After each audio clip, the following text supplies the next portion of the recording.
Hi Sir R, itago mo na lang ako sa pangalang Kyle. Hindi ko alam kung multo ba talaga yung nakita ko. Pero hanggang ngayon, hindi pa rin ma-explain ng isip ko. Nangyari ito nung 2021, pandemic pa. Madalas akong mag-jogging sa gabi sa barangay namin sa Cavite para iwas tao. Mga around 10 p.m. ako lumalabas. May isang waiting shed sa may kanto, malapit sa abandoned na bahay.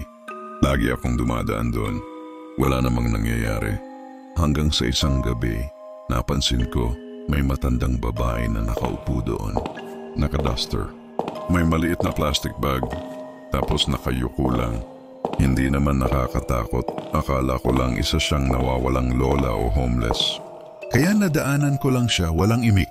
Kinabukasan, same oras, same ruta. Nandoon na naman siya. Parehong-pareho ang ayos. Yung plastic bag, yung duster, lahat. Medyo kinabahan na ako. Pero baka nagkataon lang, di ba? Pangatlong gabi, ganun pa rin. Pero this time, pagdaan ko, narinig ko parang mahinang bulong. Pauwiin mo na ako. Paglingon ko, wala na siya. Umuwi ako agad. Kinabukasan, tinanong ko si Mang Bert, tanod sa amin, tungkol sa matandang babae sa shed.